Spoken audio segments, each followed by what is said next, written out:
The second palace that they used, now belongs to the Mozarteum Music Academy. The Mozarteum has around 1,500 students studying about 45 different music degrees. And this is where some of their students live, in this palace now. So that is also where they have some rehearsal spaces. But the palace was built in 1620 by Archbishop Marcus Siticus. He built a few things in the city. He built this palace, another one we'll see in a moment. And he also built the cathedral, which, fun fact about that, was built to seat 10,500 people, which was the exact population of Salzburg at the time. So every person was expected in church at the same time. This palace, the Frohnburg Palace, was used as the Von Trapp family home in the movie. So this isn't the real Von Trapp's home, but this is the one that they used in the movie. Oh, yep, the Untersberg has cleared out of town now because it is usually right there on our right. So, on the left-hand side though, we do have the Frohnburg Palace, or the Von Trapp family home from The Sound of Music, coming up here on the left. We are driving back this way, so everyone on the right will see it when we drive back. Now the scenes here, you will remember, I had confidence when she first came to the villa. She came along in front of that yellow wall. She opened the big gates that are open at the moment. She went inside, she took one big breath with her guitar and got her courage up, and then she skipped around the roundabout and ran up to the front door where she pressed the doorbell, and the butler answered the door. She thought it was the captain. That happened exactly to the real Maria as well, same thing. I don't think she was singing I Have Confidence, actually, come to think of it, but she certainly thought the captain was the man who opened the door. They also had the scene when Rolf was throwing stones up at the window to get Liesel's attention, when they pushed the big Mercedes Cabriolet out when the car, getting ready for the escape scene, and those little tiny strong children pushing a 2-ton car out of the car park. That was very clever.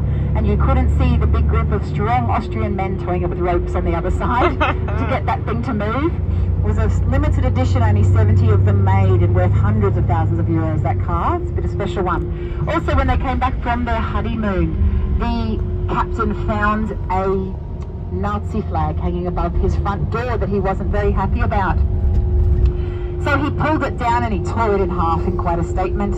Now you might see this next time you see the clip, but he couldn't tear it straight away, so they put a little slit in it to make it easier. So he actually pulls it down and then he slides it through his hand looking for the little cut, and then he rips it in half. You'll see that happen later on. And then anything where they were at the back of the house at the lake, that's where I said before, where they had the two different views. So when they come out of the rowboat scene, he holds up the play clothes and says, "Where did you get these?" And he's got the lake behind him. She says, "Lake clothes." And she has this house behind her. So she's over here. And then she tells him what she thinks of his parenting and that he needs to step it up a bit. And he says, "I can't hear you, I'm at the lake." So he was way over at the lake. She was here talking to nobody at all, which is a great way to have an argument. Just film it in two different locations, and when you're in a much better mood, get it edited together, have a glass of wine, watch it back, and then you can talk about it. I think it's a great idea. So that's how they did it. They're very clever editing to make it look like the one location. Where we're going now, though, is the Hellbrunn Palace, which has nothing to do with The Sound of Music, but the gardens very much do.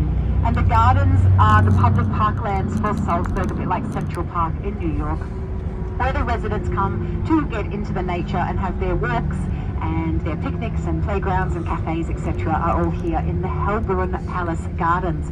And because it is then looked after by the city of Salzburg, this is where the gazebo also ended up, because it is also now looked after and protected by the city of Salzburg once they realise it's actually kind of important.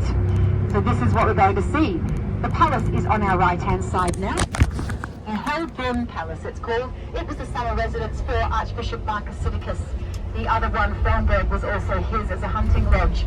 And there is a beautiful tree-lined laneway that joins the two palaces together. So that's where I Have Confidence was filmed, at the other end of that. Now this, you can come and have a tour of the palace, and also the water trick fountains.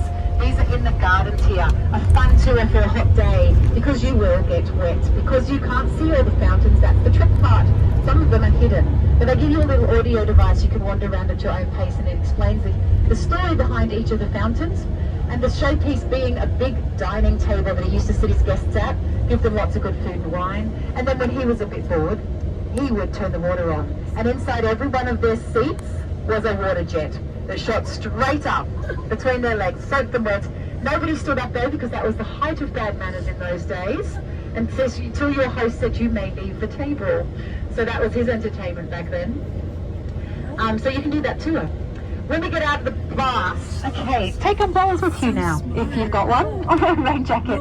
It's starting to sprinkle. We are just going a 2-minute walk, which is where the gazebo is. Please don't walk down to the palace, though. You don't have time to go down to the palace.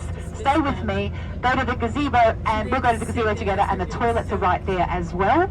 So we'll have that chance to use the bathroom. When you come back, the bar is open. Ferdinand has beer and sparkling wine for €3. He has soft drinks, including the Austrian soda lemonade kind of thing, Almdudler, for $2.50. It's got alpine herbs in it, very refreshing. Or $1.50 for water. So bring some cash up and see Ferdinand, and you can grab a drink when you get back to the bus. So we'll be doing gazebo, toilets, drinks, back on the bus. That's how that's all going to work. I'll meet you outside and we'll head over to see it.